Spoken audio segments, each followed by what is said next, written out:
टाकलं, मारून टाकलं, भूत मारून टाकलं, भोसकून टाकलं, भूत मारून टाकलं, मारून टाकलं, भूत! मारून टाकलं, भूत मारून टाकलं, काढून टाकलं, भोसकून टाकलं.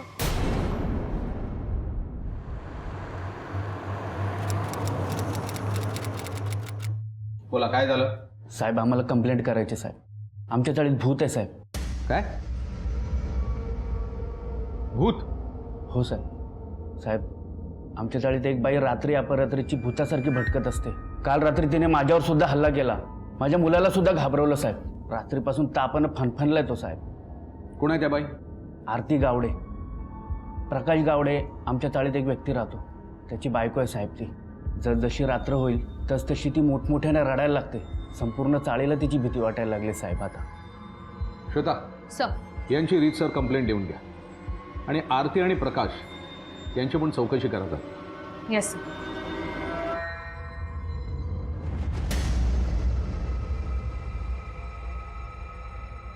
नमस्कार, मी अभिजित खांडकेकर. सनसनाटी गुन्ह्यांच्या शृंखलेत तुम्हा सगळ्यांचं स्वागत करतो. आपण पाहत आहात क्रिमिनल्स, चाहूल गुन्हेगारांची. भूत प्रेत, पिशाच, आत्मा यांचं खरंच अस्तित्व असतं का? खरं तर विज्ञानवादी माणसं या सगळ्याला नाकारतात, पण तरी सुद्धा आपल्या समाजामध्ये अशी बरीच माणसं आहेत ज्यांचा या सगळ्यावर आजही तेवढाच ठाम विश्वास आहे. आजची ही गोष्ट अशीच आहे. मुलुंडमध्ये आपल्या नवऱ्यासोबत आणि आपल्या मुलीसोबत राहणारी आरती एके दिवशी अचानक विचित्र वागायला लागली. तिला नक्की काय झालं होतं? भूतानं झपाटलं होतं की एखाद्या अमानवीय शक्तीचा तिच्यावर प्रभाव होता? की ती असं विचित्र वागून काही सांगण्याचा प्रयत्न करत होती? की या सगळ्या मागे एक फार मोठा गुन्हा आणि ती स्वतःच गुन्हेगार असं तर नव्हतं ना? पण एक नक्की होतं, या सगळ्या मागे जे सत्य लपलं होतं ते अत्यंत भीतीदायक होतं. चला पाहूया.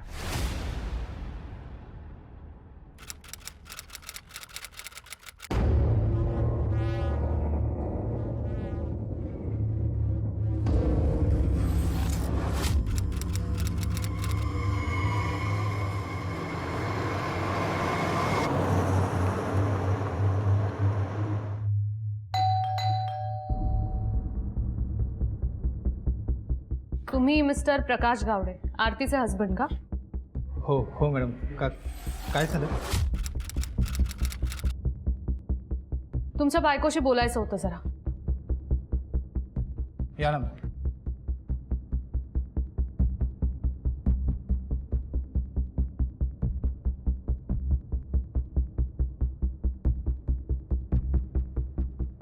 मिसेस गावडे, तुमच्या शेजारच्यांनी तुमच्या विरोधात कंप्लेंट केली. रोज रात्री तुम्ही इथे बाहेर जाता, आरडाओरडा करत फिरता. तुमच्यामुळे त्यांना त्रास होतोय.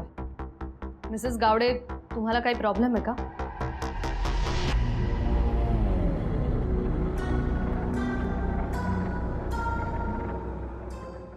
हे बघा मिसेस गावडे, जर तुम्ही आम्हाला काहीच सांगितलं नाही तर आम्ही तुमची हेल्प नाही करू शकणार. सो प्लीज, काय प्रॉब्लेम आहे सांगा.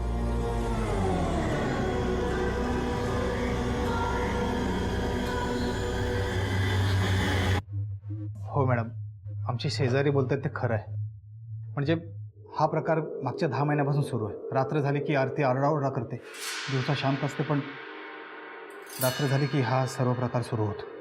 तुम्ही मारत असाल ना त्यांना? अहो नाही मॅडम, मी मारत नाही तिला.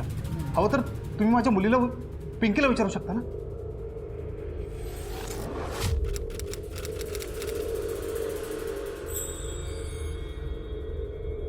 पिंकी, बाळा मला खरं खरं सांगशील, तुझे बाबा तुझ्या आईशी रोज रात्री भांडतात का? तिला मारतात? खरं सांगतेस ना? थँक्यू. तुम्ही त्यांना एखादा चांगला सायकॅट्रिस्ट किंवा डॉक्टरकडे का नाही दाखवत? अहो मॅडम, आरतीवर माझं खूप प्रेम आहे. तुम्हाला असं वाटतं का मी प्रयत्न केले नसतील? खूप डॉक्टर केले मॅडम, पण काहीच फायदा नाही झाला. तुम्ही आरतीला कधी विचारलं का की 10 महिन्याआधी तिच्यासोबत नेमकं असं काय घडलं होतं की ती असं वागते? खूपदा विचारायचा प्रयत्न केला, पण ती काही बोलतच नाही, काहीच सांगत नाही. आणि कधी कधी तर आम्हाला कोणाला काहीच न सांगता घरातून निघून जाते. काहीच कळत नाही. आमच्या संसाराला कोणाची दृष्ट लागली.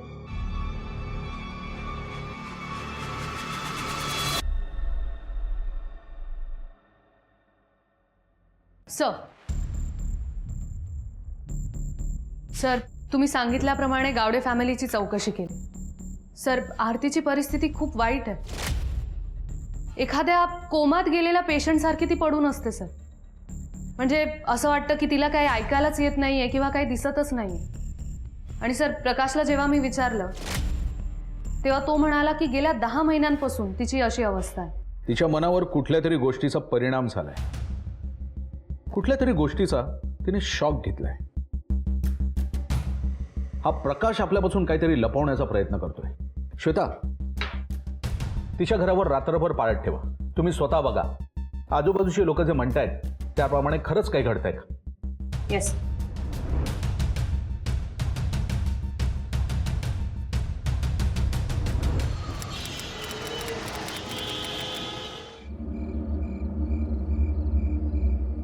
मारून टाकलं, मारून टाकलं, भोसकून टाकलं, मारून टाकलं, मारून टाकलं, मारून टाकलं, मारून टाकलं, भोसकून टाकलं. मी नाही मारलं. पुरलं, पुरलं, मारून टाकलं, काढलं तिला. मी नाही मारलं. तिला. मी नाही मारलं. टाकलं तिला. मी नाही मारलं. मारून टाकलं. वाचवा. एक मिनिट, एक मिनिट. चल, मारून टाकलं, मारून टाकलं तिला. सर, तुम्ही सांगितल्याप्रमाणे काल मी त्या एरियावर नजर ठेवली सर रात्री. सर, आरती एकच गोष्ट सतत रिपीट करत होती. मारून टाकलं, गाडून टाकलं, भुसकून टाकलं. सर, एकदम वेड्यासारखं वागत होती ती. पण सर, तिच्या या बोलण्यावरून मला तरी वाटतं की तिला काहीतरी सांगायचं होतं सर. पण या गोष्टींच्या पलीकडे ती दुसरं काही बोलतच नव्हती. तिच्या या वेडसरपणाचं कारण ती गोष्ट असेल जी तिच्या मनात घर करून बसली आहे. त्या गोष्टीचा तिने इतका मोठा शॉक घेतलाय की 4 चौघींसारखी वागतच नाहीये. तिचा नवरा आपल्यापासून नक्कीच काहीतरी लपवतोय. श्वेता, तिचा नवरा आणि ती या दोघांची कुंडली काढा. Okay sir. मॅडम, माझी बायको आरती महिला गृहउद्योग संघामध्ये नोकरी करायची. काम का सोडलं तिने? माहीत नाही. तुमच्या बायकोने असं अचानक काम सोडलं, त्याचं कारण सुद्धा तुम्हाला माहित नाही? नाही, मी विचारायचा प्रयत्न केला होता. पण ॲक्च्युली मॅडम, मी जेव्हा माझ्या ऑफिसमधून घरी जायला निघायचो तेव्हा तिलाही तिच्या ऑफिसमधून पिकअप करायचो. एकदा मी आरतीला पिकअप करायला तिच्या ऑफिसमध्ये गेलो होतो. पण ती ऑफिसमध्ये नव्हती, ती आधीच निघून गेली होती. तिचा फोन पण मी खूप ट्राय केला, पण फोन लागतच नव्हता. मग मला वाटलं की ती घरीच गेली असणार. मी घरी पोचलो तेव्हा आरती घराच्या बाहेरच बसली होती. आरती, इथे का बसलेस बाहेर तू? अरे, काय झालंय? अगं, ती खूप विचित्र पद्धतीने रडत होती. माहित नाही तिचं लक्ष कुठे होतं, ती कसला विचार करत होती. मी जेव्हा तिच्याशी बोलण्याचा प्रयत्न केला तेव्हा मला असं वाटतं की ती आत्ताच झोपेतून उठली. ती मला मिठी मारून रडायला लागली. मग ही गोष्ट तुम्ही आधी आम्हाला का नाही सांगितली? माझ्या लक्षात नाही आलं मॅडम, विसरलो मी.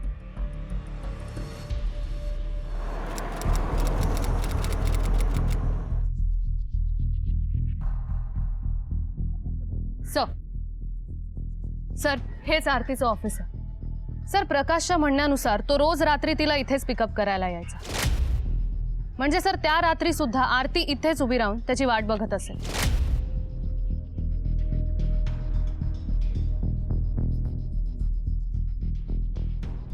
कारण या एरियामध्ये वर्दळ तशी फार नाहीये सर. कारण पुढे जाऊन इथे राईट घेतल्यावर मार्केट येतं. म्हणजे सर, आरतीसोबत जे काही घडलंय ते इथेच याच एरियामध्ये जवळपास कुठेतरी घडलंय.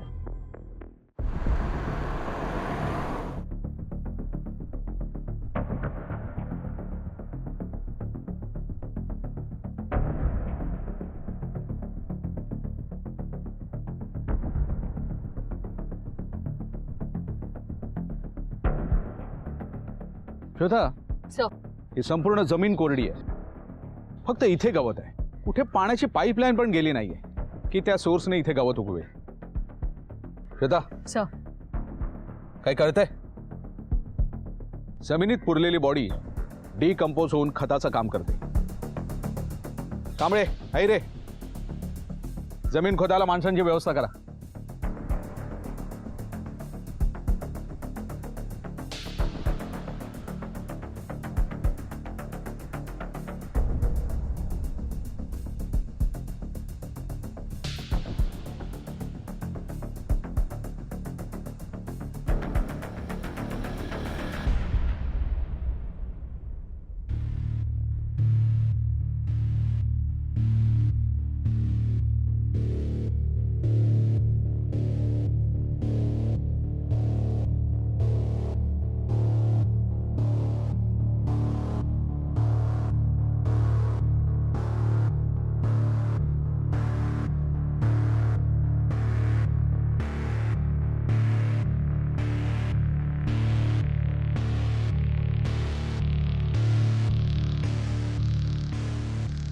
वॉचकडे बघून वाटतंय की हा सांगाडा मुलीचा असावा.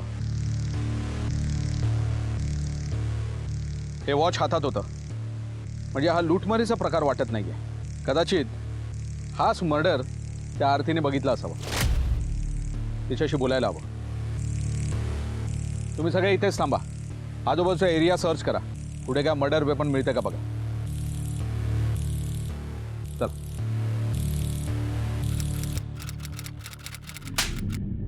एकदा सांगितलेलं समजत नाही तुला? तोंड बंद ठेवायचं. आधीच पोलीस दारापर्यंत आले. चौकशी सुरू झाली ना, सगळे अडकू आपण. तोंड एकदम बंद ठेवायचं.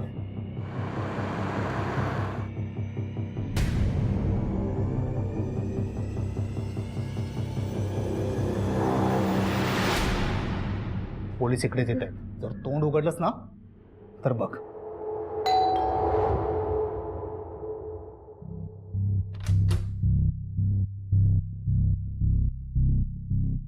आम्हाला मिसेस गावडेंशी बोलायचं.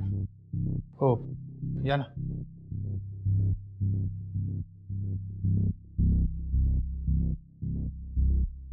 मिसेस गावडे, तुमच्या ऑफिसच्या समोरच्या जमिनीत आम्हाला एक मानवी सांगाडा सापडलाय. तुम्ही त्याच्याबद्दलच बडबड करत असता का? तोच खून होत असताना बघितलं होतं ना तुम्ही? त्या खुनाचा चेहरा बघितला होता? ओळखू शकाल त्याला? मिसेस गावडे, काहीतरी बोला. श्वेता, या दोघांना घेऊन चला. येस. अहो साहेब, पण आम्ही काय केलंय? आम्ही काहीच नाही केलं साहेब. प्लीज. आम्ही काय नाही केलं. आम्हाला काय घेऊन चाललंय साहेब? साहेब,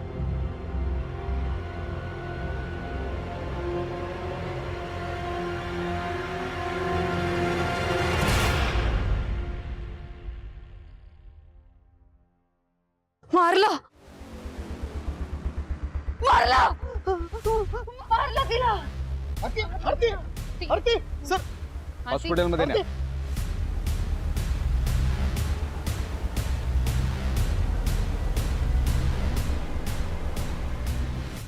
श्वेता, सर.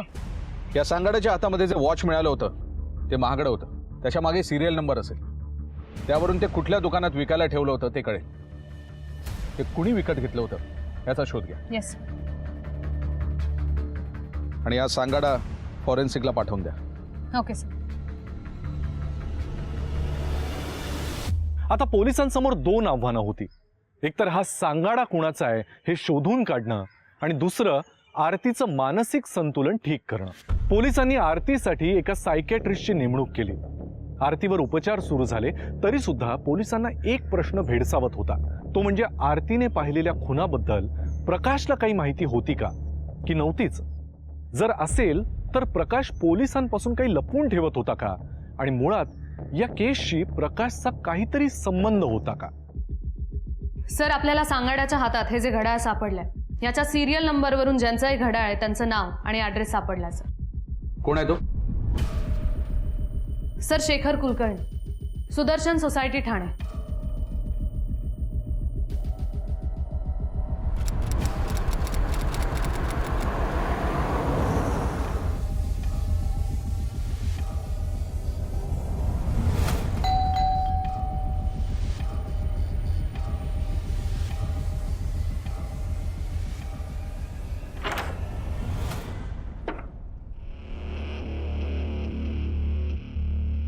सर, आपण काय झालं?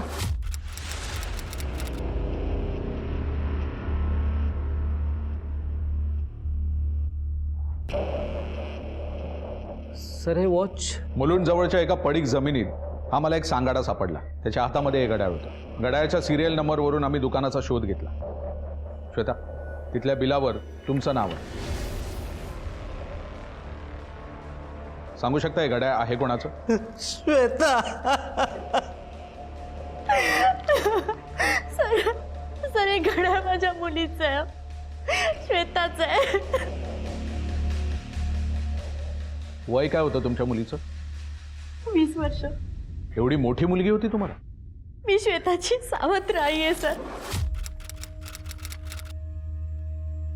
आणि हे घड्याळ यांनीच तिला गिफ्ट केलं होतं. साहेब, तिचा बर्थडे होता म्हणून मी तिला वॉच गिफ्ट केलं होतं sir. Happy birthday to you. Happy birthday to you.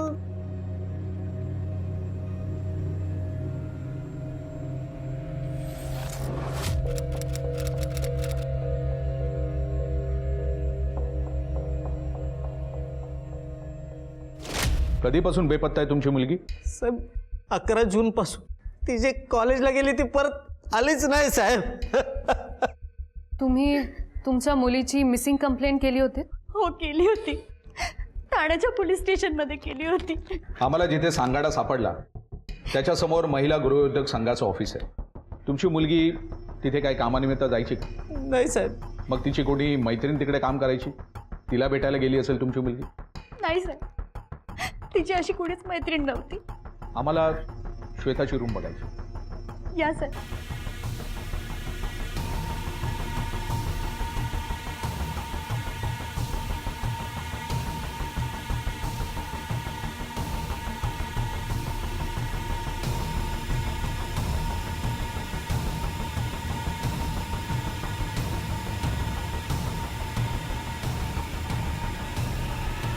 Madam,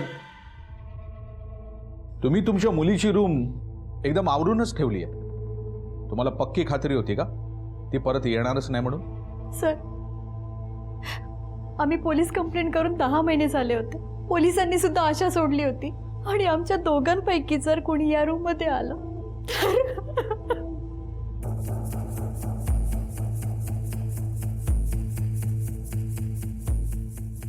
श्वेताचं बाहेर कोणाची अफेअर किंवा भांडण होतं का? नाही साहेब. मग तुमच्या दोघांचं कोणाची काय भांडण वगैरे, ज्याचा राग त्याने श्वेतावर काढला असेल?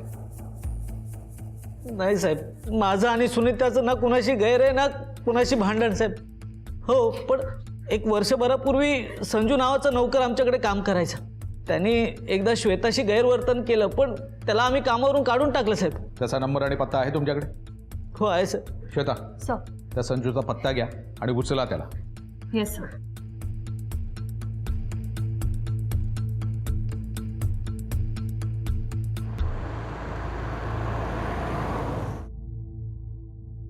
साहेब, मी श्वेता मॅडमसोबत काहीही चुकीचं वागलेलो नाही आहे.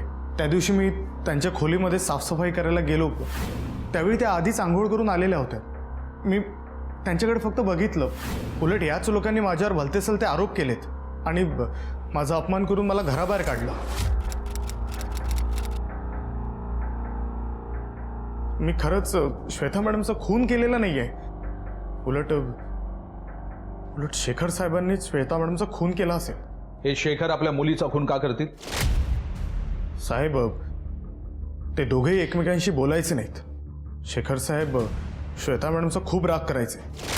बाबा, तुम्हाला माहितीये सकाळ सकाळी असं राऊंड मारल्याने ना माइंड एकदम पॉझिटिव्ह राहतं, विल पॉवर वाढते. बाबा बाबा हे घ्या पाणी प्या.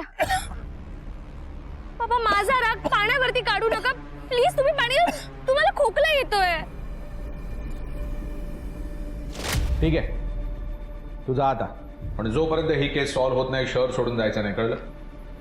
ठीक आहे साहेब. जा.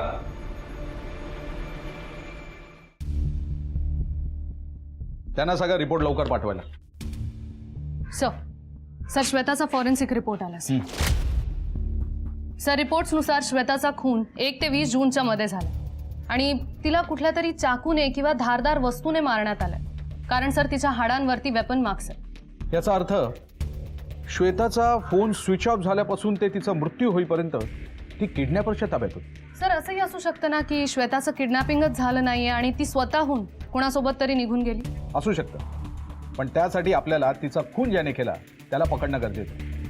या श्वेता कुलकर्णीचे आपल्या घरच्यांशी आणि बाहेरच्यांशी कसे संबंध होते ते जरा फाइंड आउट करा. Yes sir. कदम मॅडम,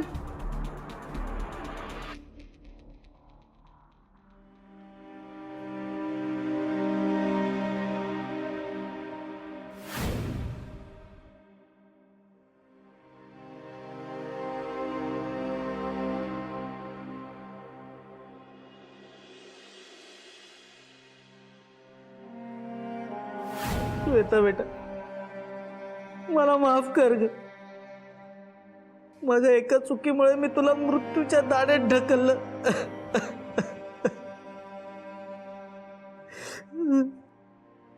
खरं तर मीच गुन्हेगार आहे, मलाच शिक्षा व्हायला पाहिजे. श्वेता मला माफ कर, माफ कर, मला माफ कर.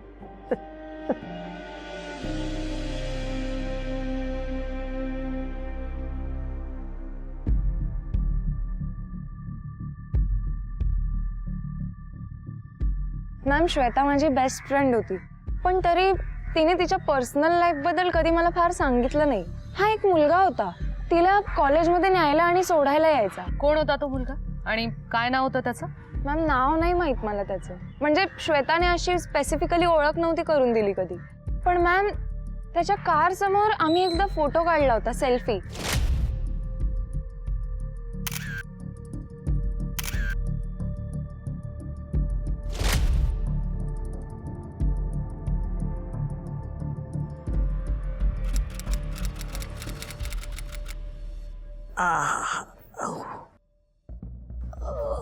राहू दे, राहू दे.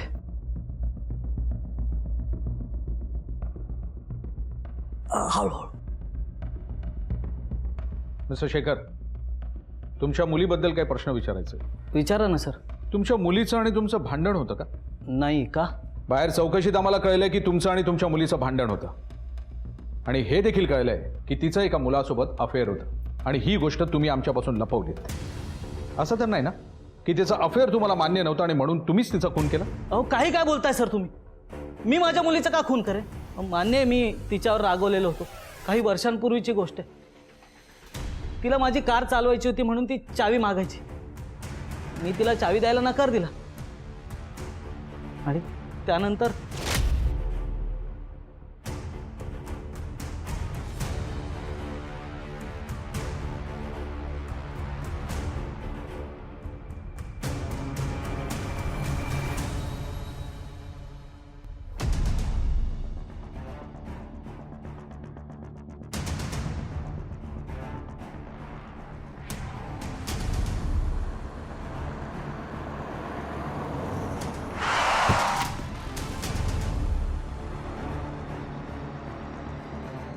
त्या ॲक्सिडेंटमध्ये साहेब माझे दोन्ही पाय गेले.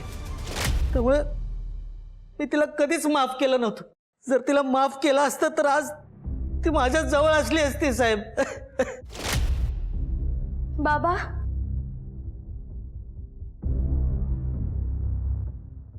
मला तुम्हाला काहीतरी सांगायचं आहे. बाबा, बाबा ऐकून घ्या ना माझं. म्हटलं ही गोष्ट खूप जुनी आहे, त्याचा तुम्हाला काही उपयोग होणार नाही म्हणून ही गोष्ट तुम्हाला नाही सांगितली सर. मिस्टर शेखर कुलकर्णी, आमच्या काय कामाचं आणि काय नाही ते आम्हाला ठरवू द्या. श्वेताबद्दल जी काय माहिती असेल ती प्लीज आमच्याबरोबर शेअर करा.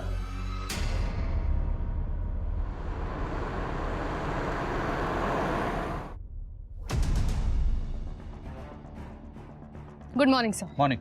सर, श्वेताला जी गाडी कॉलेजमधून पिकअप करायची ती कोणा रफिकच्या नावावर रजिस्टर्ड आहे सर. रफिक हा गाड्या भाड्याने देतो. त्याचं रजिस्टर सुद्धा मी चेक केलं. त्या दिवशी त्यांनी कोणत्या तरी विक्रम नावाच्या मुलाला गाडी दिली होती. आणि सर, विक्रमने जो नंबर रजिस्टरमध्ये दिला आहे तो स्विच ऑफ आहे, आणि जो ॲड्रेस दिला आहे तिथे कुलूप आहे सर. या शेखर कुलकर्णी आणि सुनीता कुलकर्णीला विचारावं लागेल की ते विक्रमला ओळखतात का. दोघांचं बॅकग्राऊंड पण चेक करावं लागेल. एक नोटीस केलं, दोघांच्या वयामध्ये खूप अंतर आहे. नक्कीच काहीतरी गडबड आहे या दोघा नवरा बायकोंमध्ये. सुनीता आपल्याला जेवढं सरळ असल्याचं भासवते ना, तशी ती नाही. शेखर कुलकर्णीचा 2 वर्षांपूर्वी ॲक्सिडेंट झाला, त्याची नोकरी गेली, आणि श्वेता कुलकर्णी कॉलेजमध्ये होती. सुनीता कुलकर्णी हाऊसवाईफ. मग त्यांचं घर कसं चालायचं?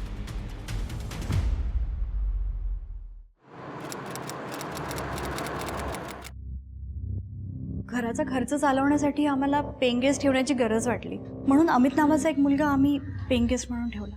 हा अमित आहे कुठे? ते माहीत नाही सर. एका प्रोजेक्टसाठी 1 वर्षासाठी तो या शहरात आला होता. प्रोजेक्ट संपला आणि तो गेला. त्यानंतर तो कुठल्या शहरात गेला आम्ही नाही विचारलं. हा अमित तुम्हाला सापडला कुठे? पेपरमध्ये ॲड दिली होती, तेच पाहून तो आला होता. चांगल्या घरातला वाटला म्हणून आम्ही ठेवला त्याला पेइंग गेस्ट म्हणून. या अमित सोबत तुम्ही ॲग्रीमेंट बनवलं असेलच किंवा पोलीस व्हेरिफिकेशन केलं होतं? नाही सर, तो साधा सरळ मुलगा होता. चांगल्या घरातला वाटला म्हणून पोलीस व्हेरिफिकेशन करायची गरज नाही वाटली. एका अनोळखी व्यक्तीला त्याचं पोलीस व्हेरिफिकेशन न करता, त्याचं बॅकग्राऊंड चेक न करता तुम्ही तुमच्या घरी ठेवून घेतलं. खरं तर तुमच्या लोकांमुळेच गुन्हेगारांना उत्तेजन मिळतं. या अमितबद्दल काय माहिती मिळाली की आम्हाला लगेच कळवा. येतो आम्ही.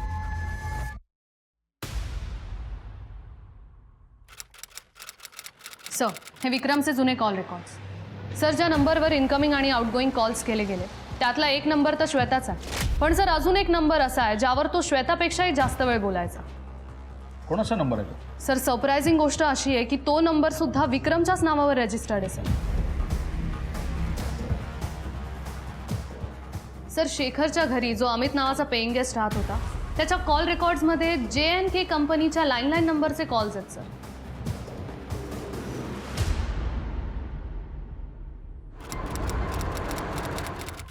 तुमच्याकडे कोणी अमित नावाचा एम्प्लॉय काम करतो का? सर, अमितचं पूर्ण नाव कळेल का? पूर्ण नाव तर लक्षात नाहीये, पण तुमच्या रेकॉर्डमध्ये अमित नावाचं कोणी असेल तर चेक करा ना प्लीज. एक मिनिट. सर,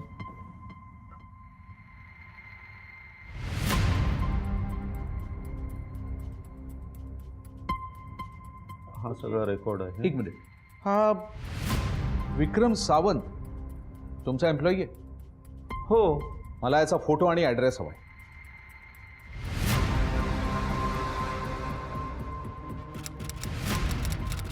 हाच का तो श्वेताला न्यायला आणि सोडायला यायचा? खूप दिवसांपूर्वी बघितलेलं ना, मला प्रॉपर नाही सांगता येते. कदाचित हाच होता. ठीक आहे, ये तू.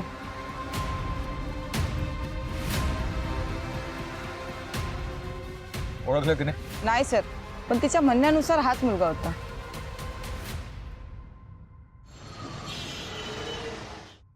सर, गाड्या रेंटवर देणाऱ्या रफिकला विक्रमचा फोटो दाखवला. त्याने विक्रमला ओळखलंय सर. त्याने कन्फर्म केलंय की विक्रमनेच गाडी रेंटवर नेली होती.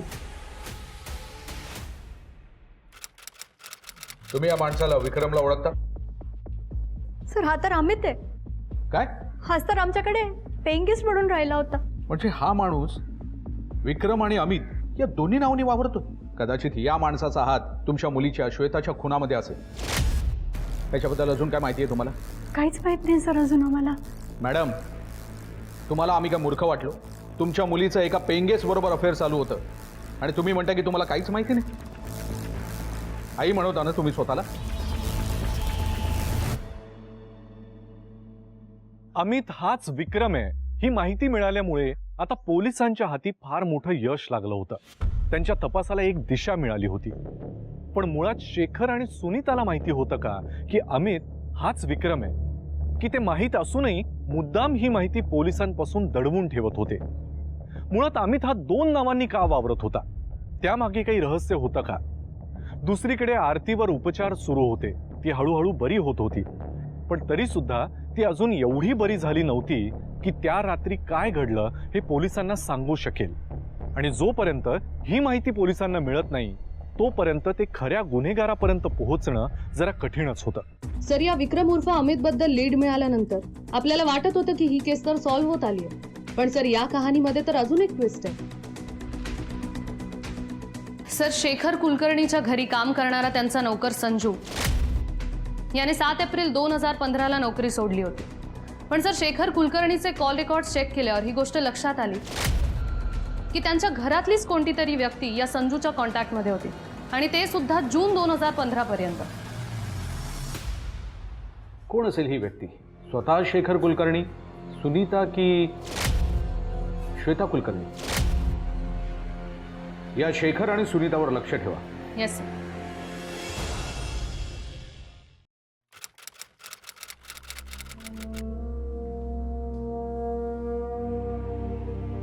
आई, चल काहीतरी खाऊन घे. मला भूक नाहीये. आई, काहीच खाल्लं नाहीस तर बरी कशी होशील? मला नाही जेवायचंय.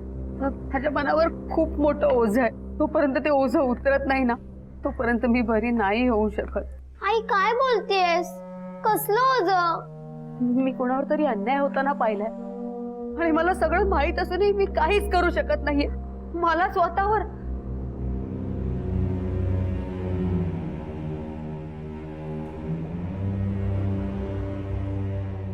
आरती, खरं बोलायचं खूळ डोक्यातून काढून टाक आरती. यातच सगळ्यांचं भलं आहे. कळतंय का तुला? हे बघ आरती, मी वाईट माणूस नाहीये ग, पण या पोलिसांच्या झमेल्यात मला नाही पडायचंय. अगं एकदा केस झाली ना 100 वेळा कोर्टात जावं लागेल आणि ते मला नाही जमणार आहे. प्रकाश, मी अशीच गप्प राहिले तर मी आयुष्यभर दुःखी राहणार आहे. तुला माहिती आहे मी हे भूताचं नाटक का करत होते? प्रकाश, जर मी हे नाही बोलले तर हे ओझं आयुष्यभर माझ्या मनावर राहील. प्रकाश,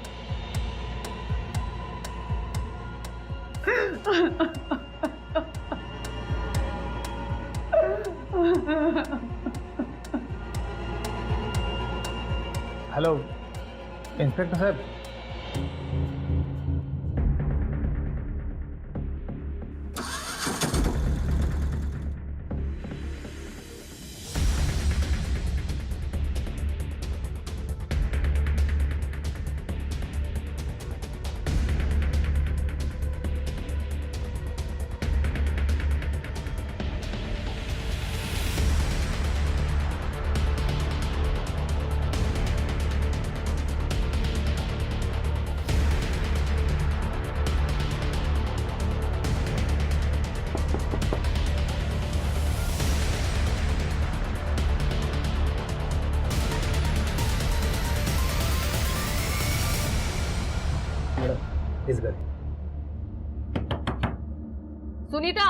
सुनीता, दरवाजा उघड. हे बघ, आम्हाला माहिती आहे तू आतमध्ये आहेस. सुनीता, दरवाजा उघड, नाहीतर आम्हाला दरवाजा तोडावा लागेल. रिकामी.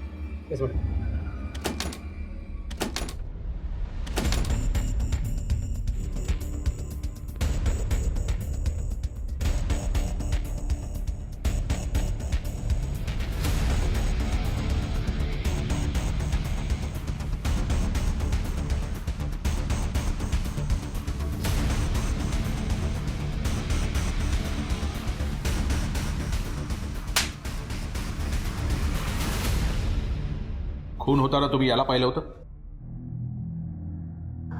हा माणूस नव्हता सर. आणि दुसरी गोष्ट म्हणजे ज्यांनी खून केला त्यांच्यामध्ये कोणतीच बाई नव्हती. ठीक आहे, तुम्ही यांना घेऊन बाहेर थोडा वेळ बसा.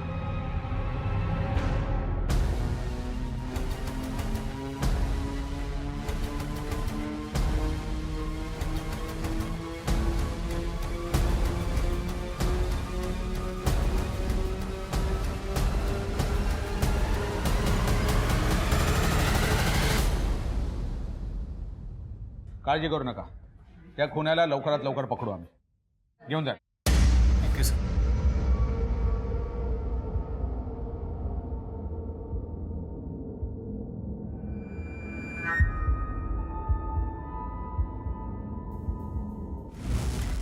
हाच आहे तो साहेब. यानेच त्या मुलीला मारून त्या जागी गाडलेला हाच आहे तो.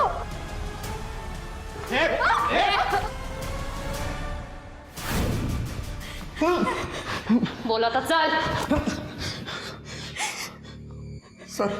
सर मी शेखर साहेबांकडे काम करायचो. मी नेहमी श्वेता मॅडमला लपून लपून बघायचो, पण श्वेता मॅडम माझ्या मनात भरल्या होत्या. त्या दिवशी मी श्वेता मॅडमवर हात टाकला.